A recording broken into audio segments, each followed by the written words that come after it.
Now on BBC World News, Hard Talk asks tough questions in interviews with people who are shaping the news.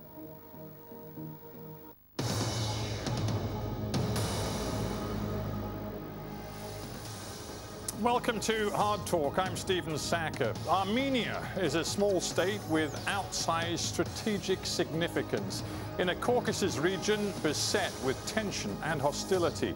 Last year, popular protests delivered a so-called Velvet Revolution, which saw a new government installed in Yerevan amid ambitious talk of reform.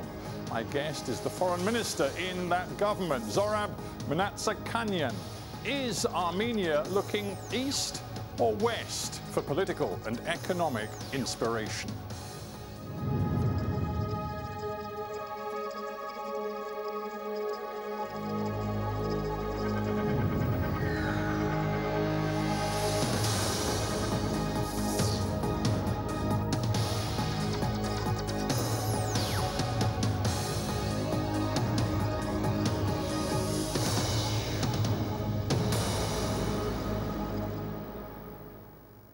Zohrab Mnatsakanyan, welcome to Hard Talk. Thank you. Last year saw major political upheaval in your country, Armenia, the so-called Velvet Revolution, after which you and your government claimed that you were working for a new Armenia. Skeptics will say it looks very much like the old Armenia. So what's different?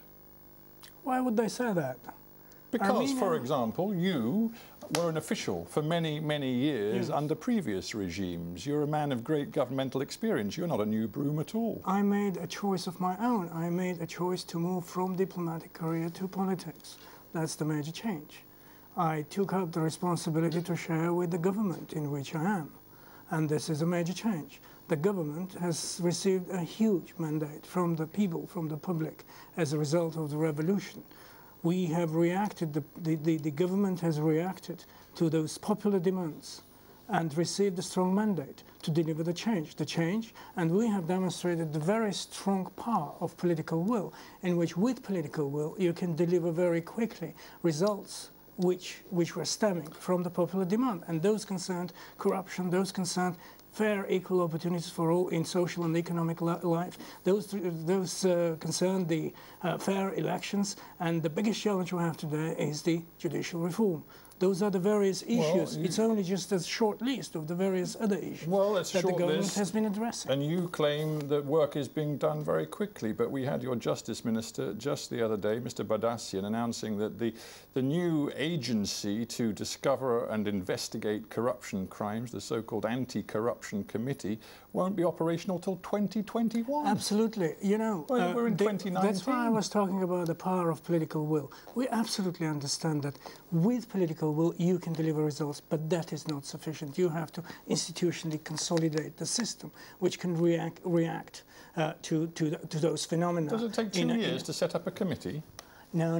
This is something rather more complicated and more complex. You are working on institutional capacity to address the phenomenon of corruption. And that is something more serious. And in fact, we're working on this, not just within the country, but also with our international partners, specifically the regional partners, the European Union, the Council of Europe. Others are very important partners. The thing is, you're talking about the future, but there's some hubris in your government, because the Prime Minister, Mr. Pashinyan, told European MEPs not so long ago, and this is a direct quote, "We have managed to root out systemic corruption," he said, but that's patently not true. Why not? Well, for example, only a few weeks after he said it, there were serious accusations put at the door of the head of the Anti-Corruption Agency, the man that the Prime Minister himself had appointed. It did raise some very significant questions about whether the Prime Minister is really across what's happening in terms of official corruption. No, I don't know what you're referring to, but as I'm saying, within the country, within months, we have been capable to deliver a strong message that there will be no more suitcases carried to the powers of, to the powerhouse. There will be no more. So you mean suitcases full of money? Yes, there will be. Because that's been happening for a long time in your country. No more unfair conditions in the economic social field. No more of this phenomena, and this has been addressed head-on. But my point was, you're saying you don't know what I'm talking about, but Mr. Sanasarian, who is a close associate of the Prime Minister, was put in charge of the State Control Service, the current anti-corruption agency, and now he's facing charges himself. When the Armenian people see this unfold, how can they have confidence? The system has been reacting, hasn't it? The system has been reacting.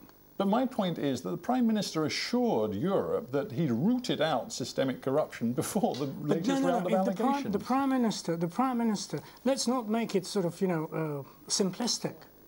As I am saying, institutional capacity has to be in place. Institutional capacity is our biggest challenge and the biggest priority today, to institutionally consolidate what we want to achieve in the country, what we have been delivering on the mandate of the people, which has brought this government in power. That's our biggest challenge. Will the rule of law come out on top?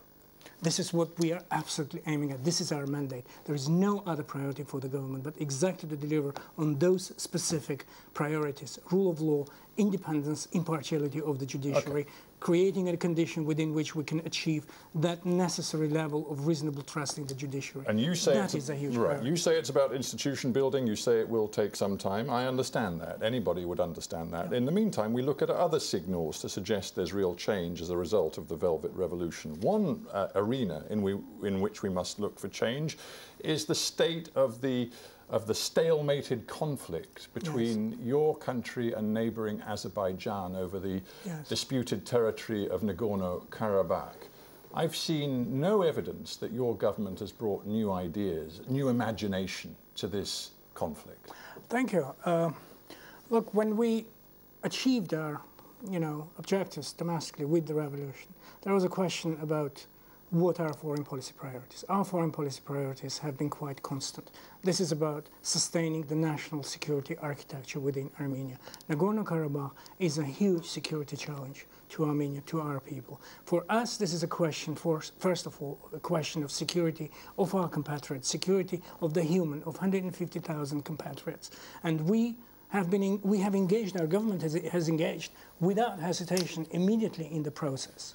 And we have engaged in a constructive way. We're absolutely cognizant of the benefits of peace. We want peace, we want to achieve that, but we want to do it in a way which sustains the reasonable parity of commitments of the parties, so that we do address, in the reasonable way, we do address our ultimate priorities of security and status for the people of Nagorno-Karabakh. You tell me, Minister, you want peace. Yeah. Well, explain to me then why in August, just a few months ago, the Prime Minister made a very high-profile speech in which he declared in no uncertain terms, Karabakh is Armenia, period.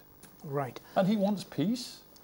He does want peace because the Prime Minister of Armenia has been saying that the solution that we have to achieve has to be acceptable to the people of Armenia, to the people of Nagorno-Karabakh, and the people of Azerbaijan. Well, given that international law... We are waiting from Azerbaijan a signal, a message, which refers to the interest, to our interests, which refers to our concerns, which refers to the concerns of security of the people of Nagorno-Karabakh. They have been refusing to do that. I have to be honest with you. When a Prime Minister declares Karabakh is Armenia, period, when he knows that flies in the face of international law, the position of the UN and all of the independent international agencies, I'm struggling to see how that is a move, a gesture toward peace, particularly when he also followed up by leading the crowd during that particular speech with chants of unification, nationalist slogans that had been heard in the 80s and 90s during the war with Azerbaijan. And you're telling me this is a Prime Minister that is devoted to making peace? I am telling you that because the Armenian agenda, the pan-Armenian agenda, concerns Nagorno-Karabakh. Now, Armenia is pursuing a development agenda of consolidation, and it doesn't leave out the people of Nagorno-Karabakh. That's a pan-Armenian agenda. We're a nation which is within a territory of the Republic of Armenia, but a nation of a global nature everywhere. But you have to recognize international law, don't you? Within that, Nagorno-Karabakh is a land with our compatriots. We haven't been there's claiming no question legally. that Armenian people live on that territory, but that territory is not Armenian. No. What I'm saying is that Nagorno-Karabakh is a territory in which our compatriots live, a territory in which we care about their security. We are the sole guarantors of their security, but we are committed to the peace process, the peace process in which the security and the status of Nagorno-Karabakh are ultimate priorities.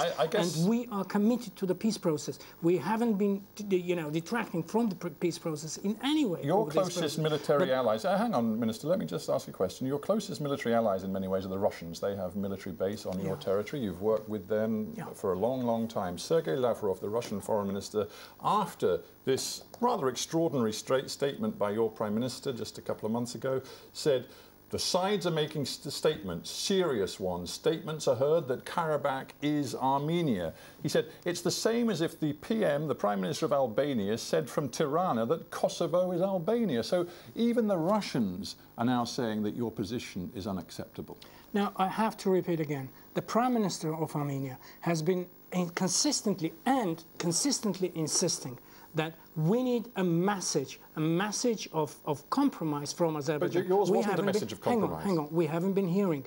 When the Prime Minister of Armenia went out insisting that the solution should be acceptable to all the people of Armenia, people of Azerbaijan, and people of Nagorno-Karabakh, he has been receiving a lot of criticism on our government has been receiving a lot of criticism on that. But we insist on that. We insist that the compromise is the way out. Well, the compromise in which there is a parity of commitments. I guess compromise. In fact, in that same speech, he has been referring to the solution of the Nagorno-Karabakh within a separate paragraph in which he was quite consistent with our approach on a compromise-based solution on Nagorno-Karabakh. Just a couple more things on this vexed issue of the conflict, which of course began in the 80s and hasn't been solved.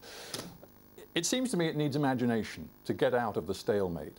Are you prepared to be imaginative and in the spirit of reconciliation to acknowledge that over the last 20 years and more, the Armenian military has been responsible for very serious abuses? The United Nations has concluded that. The European Court of Human Rights has concluded that. Independent groups like Amnesty International have talked about the abuses of your armed forces. If you want to change the dynamic with this new government, are you prepared to say that, yes, we have been responsible for serious abuses in the past? You are twisting a little bit the narrative. The state of Armenia happens to be the only guarantor of the security. Please answer my question. That's what I'm doing. We are the only guarantors. What we have is the security arrangement for the people of Nagorno-Karabakh. We have been responsible for that. We bear that responsibility. We bear that security guarantee, the role of a security guarantor.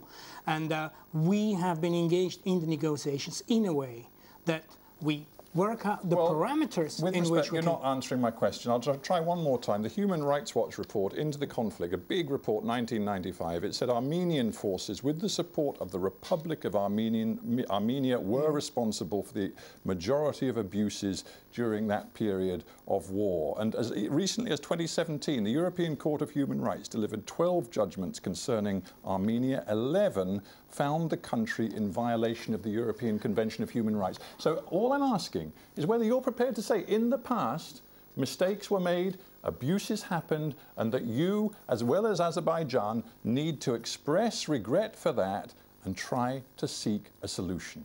That is part of moving forward. That is true. But at the moment, we also have to, figure out the way in which we can address our biggest priority. The security of the people. Because to stop you, you do now express regret for some of the things your military did in the past. Because, at the beginning of the 90s, there was a situation when 40% of the population of Nagorno-Karabakh has been wiped out. 40% of the territory of Nagorno-Karabakh has been taken control of. There have been abuses. There have been violations in a most outrageous way. We have a situation when the government, let me finish, when the government of Azerbaijan has gone so far as glorifying a murder of an Armenian. Not long ago, there was a situation when in April 2016, Azerbaijan attempted again an aggression against Nagorno-Karabakh. That only amplifies our sense of security now. When referring to your specific question, yes, I accept that we need to move forward all together, all of us. But it takes two to tango. It takes every party to engage in a constructive way. This is why the Prime Minister was saying a solution which is acceptable to all, and we're waiting for the message from Azerbaijan to reciprocate, so that that spirit does get a foundation in our move forward. A final question on this, Yes. then I want to move on. But on the 17th of October, the Azeri government accused Armenian armed forces of having violated the ceasefire across the line of contact between the two forces 20 times. Is it possible? No. Is it possible that there could be a new surge of military conflict? This is what we're absolutely focused on. I think, over this time, since our government stepped in, and that's another very good indication of the seriousness of purpose on our side, as the government of Armenia, as the new government of Armenia, that, we have managed to establish some sort of trust, some sort of confidence, in which over this year there has been considerable reduction of ceasefire violations, and we're absolutely focused on sustaining and consolidating that. Right. That is one of our priorities, and in fact that is what we have been focused on and continue to work with the Azeri government, with the authorities in Nagorno-Karabakh. So that's a very important part of the negotiating process. Let's get to a much bigger picture now. It seems to me Armenia faces a strategic choice, in a sense, over the next few years. You've got your new government. You have to decide whether it is in the strategic interest of your country to put your priorities and your greatest effort into developing the relationship with Russia and the Eurasian Economic Union, of which you are a part, and in fact I think you hold the presidency right now. Yes, that's right. Or whether you actually refocus your efforts looking west to the European Union and to NATO in the long run. Mm-hmm. Which are you going to do? Our world is not bipolar, it's not that, black and white. Our foreign policy is based on consolidation of the partnerships for the integrity of our national security architecture. We have extensive relations with Russia, allied relations with Russia. That is a very important dimension of our foreign policy. We work together in the Eurasian Economic Union, in the Collective Security Treaty Organization. Equally, the European Union is an extremely important partner and a security supplier to Armenia and to the region. And equally, the United States is a very important partner to Armenia. I understand, Minister, but frankly, to use a metaphor, if you try to ride two horses, you run the risk of a very grave injury. Let me just quote you the words of your own Deputy Prime Minister, who said recently, since the coming of the new government, Armenia has a completely different level of relationship with the European Union. He said this new political team, that is you and your fellow ministers, and this new political situation is now completely in line with the EU's views. But, I mean, that really isn't true, is it? There's no contradiction. The European Union has not been building relations with Armenia in a way that it would insist that you have to have relations only in this dimension without other dimensions. In fact, our biggest challenge and the very important priority in our foreign policy is not to build relations with one partner at the expense of the other. This is a very difficult act, but this is what is required for our national security. Isn't the truth? This is going to be a test of your reformist agenda and principles and values. Because if you choose to stay wedded to Putin's Russia, the Eurasian Economic Union, frankly, you are going to probably continue many of the practices of the old regimes in Armenia. Centralization, authoritarian rule, real problems with freedom of expression. Or you can adopt a different set of values, open yourself up and embrace many of the values at the heart of the European Union. That's your choice. I think you're making the same mistake. You're trying to see in Armenian revolution geopolitics. What happened in Armenia was strictly an Armenian matter. The revolution was a revolution of values. The revolution was about democracy, about human rights, about rule of law. This is what concerns Armenia. This is what we need for our country. This is what we're reacting with to the mandate of the public. But there is no geopolitics in our revolution. So when Hillary Clinton when she was Secretary of State, there's a while ago, but nonetheless it may be still relevant, she described the Eurasian Economic Union as a, quote, move to re-Sovietize the region led by Vladimir Putin. And she added ominously, we know what the goal is. That's a view that has been expressed and doesn't necessarily need to be shared. Because for us, the Eurasian Economic Union is a 200 million market. in which we have an access and which we, as members, we are also party and participants of the framing the regulatory, rules in the economic union, and we are participating in that. But it is not at the expense of what we are doing with the European Union. Interesting. And with the European Union, we have a very important relationship, value-based relationship. We have a very important agreement, the Comprehensive and Enhanced Partnership Agreement with the European Union, which has very significant political part, the justice and freedoms part, sectoral reforms part, the regulatory approximation part. Yes, you have all these different little deals and agreements. I'm talking about big vision, big future. There are many people, countrymen and countrywomen of yours, whose long-term dream is to see Armenia in the European Union or in a very close association with it, and inside NATO or in a very close association with it. You're not one of those people, aren't you? None in Armenia is going to do something that is going to be undermined. We're a heavily security conscious people. We're not going to do something which is going to undermine our security for 10 minutes. So bottom line, you stay with Moscow, because in the end, Moscow is the greatest guarantor of your security. Hang on, we're not staying with Moscow, we're not staying with Brussels, we're not staying with Washington or anyone else. We're staying only in Yerevan, only for the interest of Armenia. And that requires a very difficult act, but this is for the security, for the interest of Armenia. The national interest of Armenia is what we're driven with. And this is what we're rejecting entirely, rejecting a bipolar world, either this way or that way. Well, and what we're also rejecting, do not judge our democracy by our geopolitical choices, because our geopolitical choices are very complex. They are very, they are in integrity, and we have the very good understanding from all our partners, whether this is Russia, whether this is the European Union, whether this is the United States, and this is working out. If I may say so, you are walking a very delicate tightrope. It is difficult to accept. So here's, before we end, just one very specific challenge. You live in a tough neighborhood. You have, let us say, interesting neighbors. One of your neighbors is Iran. Yes. You have an increasingly close economic relationship with Iran. Yes. You're sharing a gas pipeline and all sorts of other projects. The Americans are now demanding that you implement their sanctions on Iran, which would affect your economic relationship with Iran. Your Prime Minister, others in your government have said that they won't do that, that they are determined to maintain close economic relations with Iran. So what's your position? We have been really engaged in a very heavy conversation, both with our Iranian partners and our American partners. You're absolutely right. It's a very difficult act. It's a very difficult act when your partners are having problems of their own, and we have to look after. It's also, as we've said, it's a question of priorities. Exactly. It's a question of our national interest. So what are you going to do? Are you going to please the Americans, or are you going to displease the Americans? We have neighborhoods of strategic significance: Georgia and Iran. Iran is a gateway. Iran is a very important partner. It's a nation with whom we share centuries of relationship. It's a nation in which we have Armenian presence, Armenian heritage. It's a nation which is known to us very well, and we're of course.